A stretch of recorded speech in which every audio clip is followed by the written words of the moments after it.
Olá pessoal, tudo bem? Como vocês estão? Eu me chamo Lucas Marcolin Miranda, sou um dos monitores de anatomia médica aqui da PUC Paraná e hoje eu vou fazer um vídeo conversando com vocês sobre a anatomia arterial dos membros inferiores, tá bom? Então a gente vai falar um pouquinho das artérias dos membros inferiores. Nesse vídeo, o que a gente vai ver? A gente vai ver a artéria femoral, a artéria poplítea, as artérias da perna, as artérias do pé e a gente vai falar um pouquinho sobre pulso femoral, pulso poplíteo, pulsos distais e, por fim, uma correlação clínica que é a da OP ou ADAP, que é a doença arterial periférica ou doença arterial obstrutiva periférica, que é uma condição clínica aí, muito relacionada com essa anatomia. Então, vamos começar com a artéria femoral. Vocês aprenderam lá na pelve que a artéria ilíaca comum vai se bifurcar em artéria ilíaca externa e interna. Pois bem, a continuação da artéria ilíaca externa nada mais é do que a artéria femoral. E quando que a gente vai chamar ela de artéria femoral? A gente vai chamar ela depois que ela passar aqui, ó, onde eu estou marcando para vocês, que é o ligamento inguinal, tá bom? Logo depois que ela passa o ligamento inguinal, a gente chama ela de artéria femoral. E a gente vai chamar ela de artéria femoral até que ela passe o hiato dos adutores, onde ela vai ser chamada depois de artéria poplítea. Então aqui, como eu estou destacando aqui nesse bullet point, ela atravessa o canal dos adutores, aqui o canal dos adutores, tá? Se tornando a artéria poplítea após passar o hiato dos adutores. Ela vai emitir a artéria femoral profunda, que é o seu principal ramo, que aqui eu estou destacando ela na flechinha, tá bom? E essa artéria femoral profunda, por sua vez, vai emitir vários ramos. As circunflexas femorais, né? Que basicamente é a circunflexa femoral lateral e a circunflexa femoral medial. E também as artérias perfurantes, tá? E isso vai ser importante, por quê? Porque vai irrigar as partes medial, posterior e lateral do compartimento anterior da coxa, tá bom? Então aqui uma outra foto para vocês. Vejam aqui a artéria ilíaca externa, continuando como artéria femoral. Ela vai emitir aqui a artéria femoral profunda, que por sua vez emite a circunflexa femoral lateral e a circunflexa femoral medial aqui por trás, né? E as artérias perfurantes aqui, como vocês podem ver, elas serpenteiam o fêmur, né?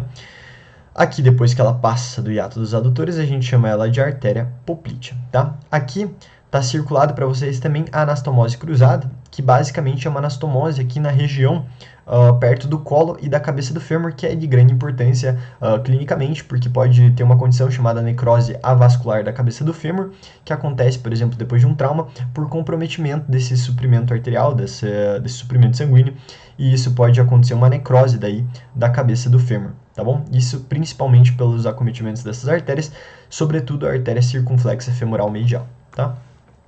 Então aqui destacando, deixando mais próximo para vocês conseguirem entender certinho aqui, ó, a circunflexa femoral medial e lateral, né? Então a circunflexa femoral medial aqui, e ela contribui bastante para a irrigação dessa parte. Aqui eu queria destacar também de novo o hiato dos adutores, lembrando que a femoral, depois que passa o hiato dos adutores, ela se chama poplítea. E aqui o que vocês escutam muito na aula de anatomia, que é a tal da nave no bolso. Então de lateral para medial, nós temos nave, nervo, artéria, veia. Nervo N, artéria A, veia V, por isso nave, tá bom? E é o nervo femoral, a artéria femoral e a veia femoral, tá bom? E esse trígono aqui em verde nada mais é do que o trígono femoral. Vai passar pelo canal dos adutores, aqui destacado para vocês, e depois que ela passar o hiato dos adutores aqui, ela vai se chamar artéria poplítea, tá bom? Aqui também a mesma coisa para veia. Mas vocês vão ter um vídeo de veia com mais detalhes sobre isso. E a nossa primeira correlação clínica, que é a palpação do pulso poplíteo. Esse pulso é importante porque ele é um pulso central, assim como o carotídeo, tá bom? E como é que você palpa ele? Você vai palpar a espinha ilíaca antero-superior e o pubis. E numa linha tracejada entre eles, vai pegar o ponto médio. Na metade mais medial, você tem o pulso femoral, que está com esse pontinho como F aqui. Você vai usar essa técnica bimanual, ela é profunda mesmo, esse pulso é profundo e ele é bem importante. E classicamente vocês também podem ver descrito que pode dividir essa linha aqui em 3 partes, né, formando assim o primeiro terço ou terceiro terço, dependendo de quando você inicia, né? E você vai ter que o terço mais proximal, né, tá o pulso femoral, tá bom?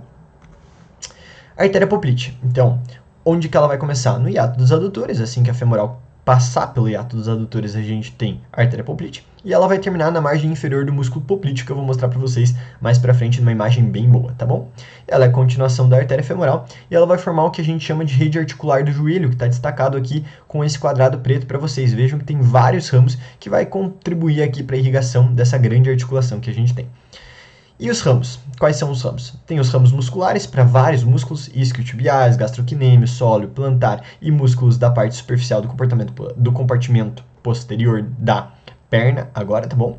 E as principais, que são a artéria tibial anterior e a artéria tibial posterior, ou tronco tibiofibular. Por que eu botei isso aqui em parênteses? Porque o tronco tibiofibular, por exemplo, no MUR, ele não é mencionado. Você vai depender muito da literatura. Então, tem literaturas que vão chamar tudo isso aqui de tibial posterior, tá bom? E a artéria fibular sendo um ramo da tibial posterior.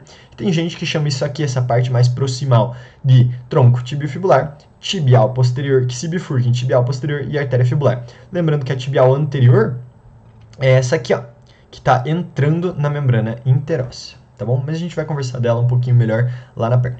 Então aqui destacado de novo a rede articular do joelho, a artéria poplítea, lembrando dos seus ramos, né, a artéria tibial anterior, a artéria tibial posterior e a artéria fibular. E a gente vai ter, né, que a artéria fibular pode ser do tronco tibiofibular, nesse caso, se você considerar também, ou da tibial posterior. E a artéria nútrica da tíbia, que ela vai ser originada aí do nascimento mesmo da artéria tibial anterior ou da artéria tibial posterior. Mas a gente já fala dela quando a gente for comentar sobre as artérias da perna, tá bom? Aqui de novo a rede articular do joelho. E a outra coisa que vocês escutam muito, que é o tal do neva no joelho. De novo, de lateral para medial, a gente tem o neva, que é nervo, NE, veia e artéria. Esse aqui é o nervo tibial, tá bom? E artéria e veias poplíteas, tá bom? E, mais uma vez, o pulso poplíteo, que ele é medido aqui no ângulo de 45 graus da perna, ele é um pulso bem profundo, você usa essa técnica bimanual, às vezes pode te ajudar a jogar sua mão um pouquinho para a lateral, que daí você deixa a polpa digital bem em cima da artéria, e esse pulso aqui é importante você averiguar, porque pode haver uma condição chamada aneurisma de artéria poplítea, e se você detectar o aneurisma em uma perna, você tem que checar obrigatoriamente a outra perna, porque eles podem estar muito correlacionados, ser bilateral várias vezes, e também tem que checar a aorta, porque ele também está correlacionado com o aneurisma de aorta, tá bom? Então, vamos para as artérias da perna. O que são as artérias da perna? Basicamente, elas são ramos da artéria poplítea. E são 4 raminhos que a gente vai conversar um pouquinho. Tibial anterior, tibial posterior, fibular e a nútrica da tíbia, tá bom? Então a tibial anterior, ela vai passar para a anterior e ela vai descer sobre a membrana interóssea. Então aqui ela perfura, né, a membrana interóssea aqui e ela vai descer no compartimento, na parte anterior da perna, né, sobre a membrana interóssea, entre o músculo tibial anterior e o extensor longo dos dedos, que eu vou mostrar numa imagem mais para frente. Ela vai originar a artéria pediosa, ou artéria dorsal do pé, e contribuir aí para a irrigação do pé, que a gente também vai conversar depois. O que a artéria tibial anterior irriga? Irriga o compartimento anterior e parte do compartimento lateral, sobretudo a parte proximal do compartimento lateral, através de seus ramos perfurantes, tá bom? E a artéria tibial posterior? A artéria tibial posterior, ela vai passar profundamente ao músculo sóleo, vai ter um músculo aqui na frente, que eu já vou mostrar para vocês numa outra imagem, e ela vai originar a artéria fibular, né? Lembrando que pode também ser chamada de tronco tibiofibular, que bifurca em tibial posterior e artéria fibular, tá? Ela vai cruzar para medial, assim que ela emitir a artéria fibular, ela vai cruzar para medial e vai passar posterior ao maléolo medial. Isso aqui é importante para a palpação do pulso da artéria tibial posterior, que eu também vou conversar com vocês. E ela vai irrigar o compartimento posterior da perna e também contribuir para a irrigação do pé. Então aqui, esse aqui é o músculo poplíteo, que eu tinha mencionado para vocês. Então lembrem que a artéria poplítea termina na margem inferior do músculo poplíteo e logo depois já bifurca nos ramos, artéria tibial anterior e artéria tibial posterior ou tronco tibiofibular, dependendo da literatura. Aqui uma outra foto para vocês, tá? Aqui sim, mencionando o tronco tibiofibular mesmo, artéria tibial posterior, artéria fibular e aqui a artéria poplítea, né? Lembrando que essa aqui é a tibial anterior que perfura a membrana interóssea e esse é o músculo poplíteo, então margem inferior do músculo poplíteo. Nas peças, normalmente os professores mencionam tibial anterior e tronco tibiofibular, tá bom? Só para vocês terem uma base aí para as aulas práticas. Aqui, desculpa pela imagem, sei que ela não está numa qualidade tão boa, mas eu queria mostrar o trajeto da tibial anterior, que ela passa entre o músculo tibial anterior e o músculo extensor longo dos dedos, que eu tinha mencionado no slide, em alguns slides atrás, tá? E aqui uma outra imagem e vamos falar das outras artérias da perna. Então, a artéria fibular, que ela vai se originar da artéria tibial posterior ou do tronco tibiofibular, e ela vai descer em direção à fíbula e vai passar pelo lado medial da fíbula, tá bom? Então, pelo lado medial, a fíbula estaria aqui e ela vai passar pelo lado medial da fíbula. Já a nútrica da tíbia, ela nasce da origem da artéria tibial anterior ou tibial posterior, isso aqui depende muito da pessoa, e ela vai perfurar o músculo tibial posterior e adentrar o forame nútrico na tíbia que vocês aprenderam lá no osso, tá bom? Lembrando que existe também uma artéria nútrica da fíbula, que ela é ramo da fibular. Vocês aprenderam isso lá nos ossos que tem o forame nútrico, tá bom? Aqui que eu queria mostrar para vocês o músculo sóleo. Lembra que eu falei que a tibial posterior é profunda ao sóleo, tá bom? Aqui, inclusive, mostra o arco tendíneo do músculo sóleo, ó, aqui entrando, tá bom? Daí tibial anterior, tibial posterior, fibular, né? E a tibial posterior aqui, ó, que ela vai descendo e daí ela cruza. Vai cruzar para onde? Ela vai cruzar para o lado medial, tá bom? Que está descrito aqui nesse slide, tá bom? Tibial posterior, cruza e depois ela cruza para medial, passando posterior ao maléolo medial, mostrando de novo para vocês aqui, ela cruzando, ó, veja que ela está aqui, ela cruza e vai passar lá posterior ao maléolo medial. Aqui uma outra foto, destacando a artéria nútrica da tíbia, veja que ela é realmente da origem da tibial anterior e da tibial posterior, né? Aqui a artéria fibular, mais posterior, a artéria tibial anterior perfurando a membrana interóssea, e aqui vocês conseguem ver até que ela une e se forma a artéria dorsal do pé, tá bom? E aqui também dá para ver ela passando, a artéria tibial posterior passando pelo maléolo medial, tá bom?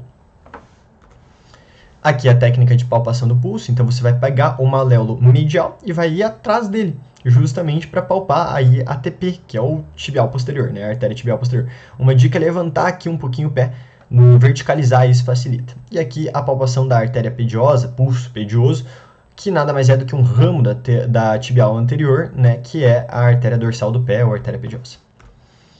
Aqui também eu queria mostrar essa foto, também não está na melhor qualidade, mas é do muro. E aqui a gente tem o músculo extensor longo do hálux, o músculo extensor longo dos dedos, e no meio a gente tem um local que a gente coloca o dedo para palpar o pulso da artéria dorsal do pé ou pulso pedioso, tá bom? Finalizando aí os pulsos para vocês. E quais são as artérias do pé, finalmente? A irrigação do pé ela é feita por ramos das artérias tibiais anterior e posterior. Então, a artéria tibial anterior vai originar a artéria dorsal do pé, ou pediosa, que vai irrigar a parte anterior do pé, e vai originar a artéria arqueada e a plantar profunda, que vai se comunicar com o arco plantar profundo, que por sua vez é ramo do tibial posterior, da artéria tibial posterior, que vai originar as artérias plantares medial e lateral, sendo essa artéria plantar lateral formando o arco plantar profundo, tá bom? Aqui uma imagem geral, mas eu prefiro usar essa para vocês, que é do muro.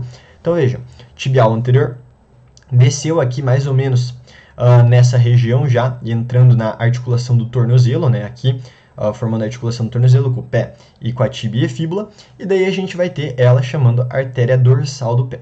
Essa artéria dorsal do pé, ela vai emitir ramos, a artéria tarsal lateral e a artéria arqueada, que vão formar aqui essa anastomose. E essa artéria arqueada que vai dar aqui, junto com a dorsal do pé, né? Junto com todas essas, na verdade, mas principalmente a dorsal do pé, que vai irrigar o compartimento anterior do pé, a parte anterior do pé, né? E aqui vocês vão ver que ela também emite um ramo, que é a artéria plantar profunda, que vai se comunicar aqui, ó. A artéria plantar profunda se comunicando com o arco profundo, tá? E também vai emitir a primeira artéria metatarsal dorsal. As outras metatarsais dorsais vão ser emitidas todas pela artéria arqueada, né? Lembrando que depois elas formam as artérias digitais dorsais. Nunca vi isso aqui na peça, na anatômica lá do laboratório, mas só ilustrando para vocês. E aqui a tibial posterior, né? Que vem e vai formar a artéria plantar lateral e a artéria plantar medial. Lembrando que a lateral vai formar o arco plantar profundo, o arco plantar, que vai se comunicar com a artéria plantar profunda aqui, ó, vindo da pediosa ou da dorsal do pé. E por fim, isso aqui que eu gostei bastante desse fluxograma aqui, desse resuminho gráfico, que é a PAD, que é Peripheral Artery Disease, Arterial Disease, né? Ou Peripheral Artery Disease, que é basicamente a DAP ou da OP. E como é que a gente tem isso? É uma falta de suprimento sanguíneo por causa de oclusão dessas pernas, desses vasos, né, da perna. A mesma coisa que acontece, por exemplo, nas coronárias, é como se fosse um infarto da perna, só que é como se fosse uma angina da perna. Então, o que o paciente vai apresentar? Ele vai apresentar uma claudicação intermitente, ou seja, ele anda, tá? Ele vai andar e depois ele tem que parar depois de uma distância específica. Então ele anda 10 metros, tem que parar, descansar por uns 2 minutinhos para poder continuar. Isso porque falta fluxo sanguíneo e daí quando ele usa a perna, isso sente. Quais são os fatores de risco? Então, fumar, hipertensão, hipercolesterolemia, diabetes, né? E também tem alto risco de ocluir outras artérias, porque isso aqui é uma doença sistêmica, podendo causar AVC ou infarto, tá bom? E aqui alguns diferenciais para vocês. Essas foram as minhas referências. Se ficar qualquer dúvida, podem me chamar ali no WhatsApp. Vocês têm meu número lá no grupo. E bons estudos, tá bom?